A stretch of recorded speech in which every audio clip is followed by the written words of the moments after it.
हम जब भी अपने आसपास की दुनिया को देखते हैं तो हमें अलग अलग रंग रूप के अलग अलग उम्र के लोग देखने को मिलते हैं, जिसमें औरत से लेकर बच्चे बूढ़े सभी शामिल हैं। हमें ये तो पता है कि जैसे जैसे इंसान की उम्र बढ़ती है वो किसी न किसी बीमारी का शिकार होकर मर जाता है। जब से ये दुनिया बनी है हर जिंदा चीज का यही लाइफ साइकिल रहा है। कोई चीज जो पैदा होती है उसका मरना भी तय होता है।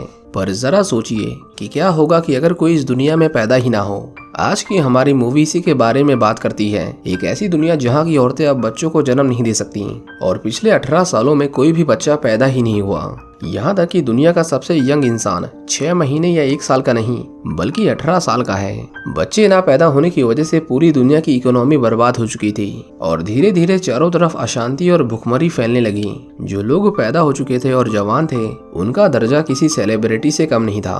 आज हम देखेंगे एक ऐसी दुनिया की झलक जहाँ कोई बच्चा नहीं है और ऐसा होने के बाद इंसानियत किस राह में जाएगी। पूरी कहानी जानने के लिए देखते रहिए आज की हमारी मूवी जिसका नाम है चिल्ड्रन ऑफ मैन।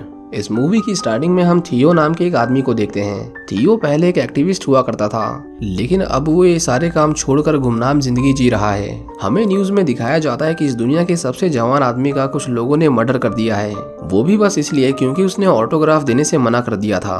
उसके मरने के बाद पूरे देश के लोग उसकी आत्मा की शांति के लिए प्रार्थनाएं कर रहे थे और औरतें तो फूट फूट कर रो रही थीं क्योंकि वो किसी सेलिब्रिटी से कम नहीं था। सोचो जरा एक ऐसे देश के बारे में जहां आप पैदा होते ही सेलिब्रिटी बन जाओ। थियो के कॉफी शॉप से बाहर निकलते ही उस जगह को बॉम्ब से उड़ा दिया जाता है और ये सब उसके लिए कोई हैरान करने वाली बात नहीं थी। वहाँ आए दिन अक्सर ऐसे हमले हुआ करते थे।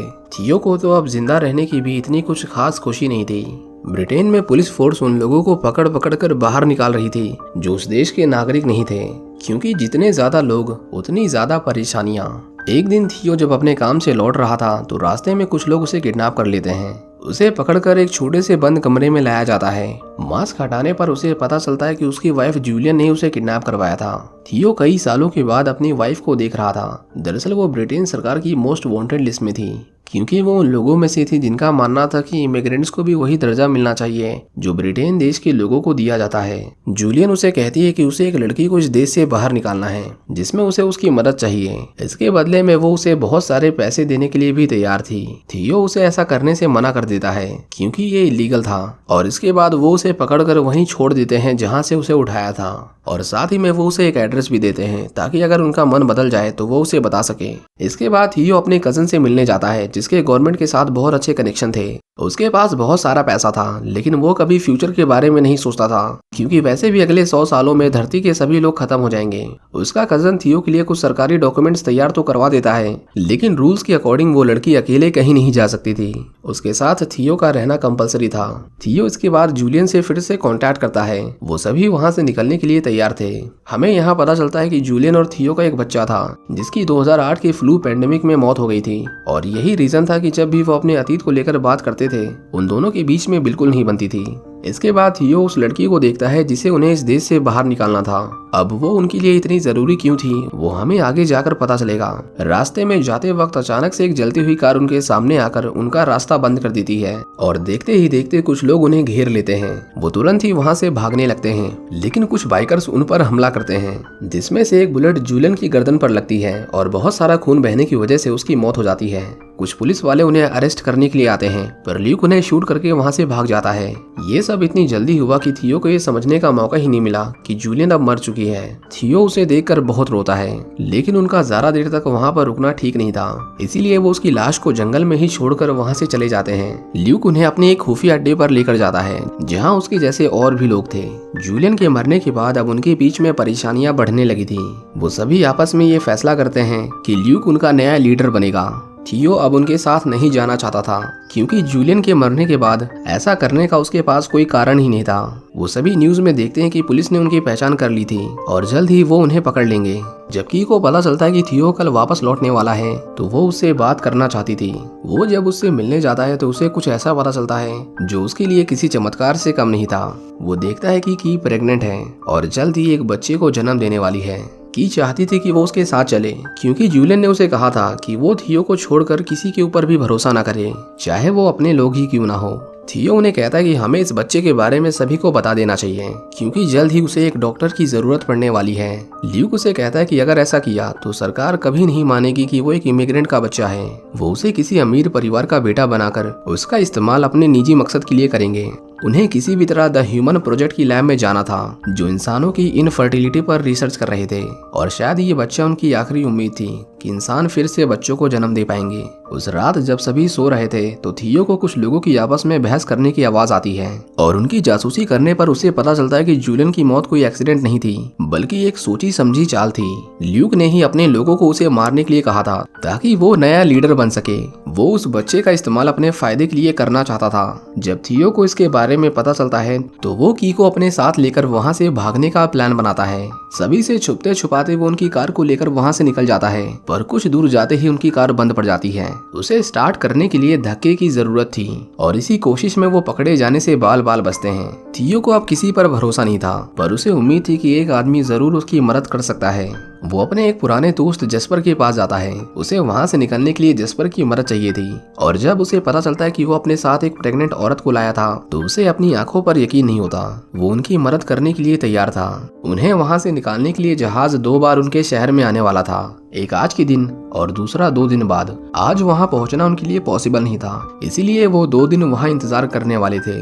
हम यहाँ जस्पर की वाइफ को देखते हैं जो एक इमिग्रेंट एक्टिविस्ट थी। उसे पुलिस ने इतना टॉर्चर किया कि वो उस सदमे से हमेशा हमेशा के लिए सुन्न पड़ गई। वो सब कुछ देख सकती थी, समझ सकती थी, लेकिन अपने शरीर को हिला नहीं सकती थी। एक रात उन्हें अपने घर में अलार्म बजने की आवाज आती है क्योंकि कुछ लोग वहां घुसने की कोशिश कर रहे थे। सीसीटीवी से उन्हें पता चलता है कि ल्यूक ने उन्हें ढूंढ लिया है। जस्पर तुरंत ही उन्हें वहां से भागने को कहता है लेकिन वो खुद उनके साथ चलने को तैयार नहीं था। वो कहता है कि मैं यहीं रुककर उन्हें रोकूंगा और तुम वहां से भाग जाना। इसके बाद जस्पर अपनी वाइफ के पास जाता है। जब ल्यूक के लोग उसके घर की तलाशी लेते हैं तो उन्हें अंदर कोई नहीं मिलता सिवाय उसकी पत्नी की लाश के। ल्यूक के पूछने पर जस्पर अनजान होने का दिखावा करता है पर उसे इसकी बहुत भारी कीमत चुकानी पड़ती है क्योंकि ल्यूक उसे शूट करके मार देता है। थियो ये सब देख रहा था पर अपने दोस्त को बचाने के लिए वो कुछ नहीं कर पाता। उसे खोने का गुस्सा उसके सिर पर सवार था पर वो अब कर भी क्या सकता था। जस्पर ने उसे एक आदमी से मिलने के लिए कहा था। वो एक खंडहर बन चुके स्कूल में रुककर उसके आने का इंतजार करते हैं। कुछ देर बाद जब वो आदमी आता है तो हमें पता चलता है कि वो एक पुलिस वाला था। उसकी मदद से वो किसी तरह इमिग्रेशन कैंप में घुस जाते हैं लेकिन बीच रास्ते में की के पेट में दर्द होने लगता है क्योंकि वो अपने बच्चे को जन्म देने वाली थी। मिरियम उसे किसी तरह लोगों की नजरों से बचाने की कोशिश कर रही थी। हम देखते हैं कि वहाँ बहुत सारे इमिग्रेंट्स को पकड़कर मौत के घाट उतारा जा रहा था। जब उनकी बस चेक पॉइंट पर रुकती है तो कुछ पुलिस वालों का ध्यान की के ऊपर जाता है। वो उनसे पूछते हैं कि उसे क्या हुआ लेकिन मिरियम उनका ध्यान भटकाने के लिए अजीब अजीब हरकतें करने लगती है। पुलिस वालों को उस पर गुस्सा आता है इसीलिए वो उसे पकड़कर वहाँ से ले जाते हैं। थियो को पता था कि पुलिस वाले मिरियम को भी बाकियों की तरह मार देंगे पर ऐसी सिचुएशन में कुछ भी गलत करना उन्हें भारी पड़ सकता था। किसी तरह वो बड़ी मुश्किलों में उस इमिग्रेशन कैंप से निकल जाते हैं। वहाँ उन्हें एक औरत मिलती है जिसे उस पुलिस वाले ने उनका ध्यान रखने को कहा था। थियो किसी को भी उस बच्चे के बारे में नहीं बता सकता था और ना ही उसे किसी डॉक्टर के पास ले जा सकता था। उस रात की वहीं अपने बच्चे को जन्म देती है। वो एक लड़की थी और ये इस पूरी दुनिया का इकलौता नवजात बच्चा था। अगली सुबह हम देखते हैं कि उनके पास एक आदमी आता है। उसे पता चल गया था कि उन्हें पुलिस ढूंढ रही है, इसीलिए वो उन्हें वहाँ से निकलने के लिए कहता है। पर जब उसे पता चलता है कि उनके पास एक बच्चा है तो एक पल के लिए तो वो भी हैरान हो जाता है। वो आदमी उनके बच्चे को छीनने की कोशिश करता है पर वो औरत उसे मारने लगती है और थियो को वहाँ से भागने को कहती है। पर जब फिर भी वो आदमी उनका पीछा करता है तो थियो उसे मार डालता है। उसे उस औरत की भाषा नहीं आती थी, इसीलिए वो दीवार पर ड्राइंग बनाकर उससे एक शिप के बारे में पूछता है। शायद उस औरत को शिप के बारे में थोड़ी बहुत जानकारी थी लेकिन वहाँ आतंकवादियों की गोलीबारी के बीच कोई भी सुरक्षित नहीं था। वो किसी तरह उनके बीच से होते हुए एक और आदमी के पास जाते हैं। ये कोई बुरे लोग नहीं थे। वो जब उस बच्चे को देखते हैं तो उन्हें ये किसी चमत्कार से कम नहीं लगा।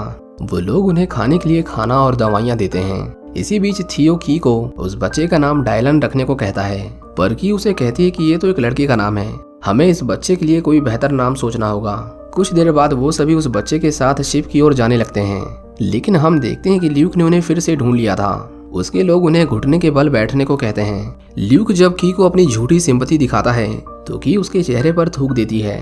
वो की को अपने साथ लेकर वहां से चला जाता है और अपने लोगों को थियो को मारने के लिए कहता है। वो जैसे ही उसे मारने वाले थे तभी कुछ पुलिस वाले उनके ऊपर फायरिंग करने लगते हैं और इसी मौके का फायदा उठाकर थियो वहाँ से भाग जाता है। वहाँ इतनी गोलियां चलाई जा रही थी मानो ऐसा लग रहा था कि जैसे कि वो किसी वर्ल्ड वॉर में है। थियो उनके बीच से होते हुए ल्यूक का पीछा करता है। उसे एक बिल्डिंग से बच्चे की रोने की आवाज आती है। वो जब ऊपर जाता है तो वो देखता है कि ल्यूक को पुलिस वालों ने चारों तरफ से घेर लिया था। ल्यूक नहीं चाहता था कि वो उस बच्चे को अपने साथ ले जाए, लेकिन जब उसे पता चलता है कि वो बच्चा एक लड़की है तो वो निराश हो जाता है और गुस्से में उनके ऊपर फायरिंग करने लगता है। पर तभी उस बिल्डिंग में एक धमाका होता है और उसके मलबे के नीचे दबकर ल्यूक की मौत हो जाती है।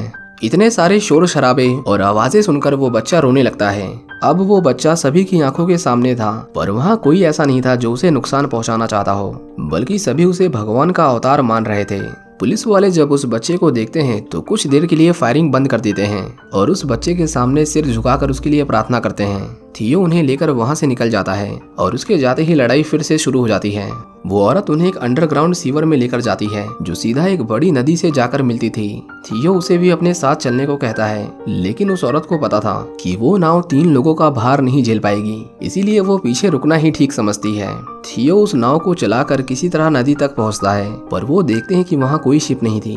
वो कहता है कि उन्हें थोड़ी देर इंतजार करना पड़ेगा, वो जरूर उन्हें बचाने के लिए आएंगे।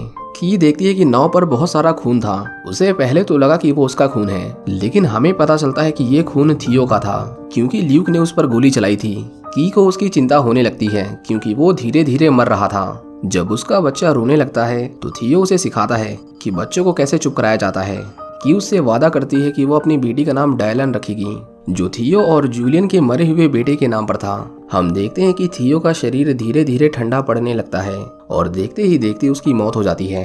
अब की वहाँ पर अकेली थी। उसे तो ये भी नहीं पता था कि वो शिप कब तक आएगा, पर खुशकिस्मती से कुछ घंटों के बाद वो शिप वहाँ पहुँच जाता है और उसके क्रू मेंबर्स की और उसके बच्चे को रेस्क्यू कर लेते हैं।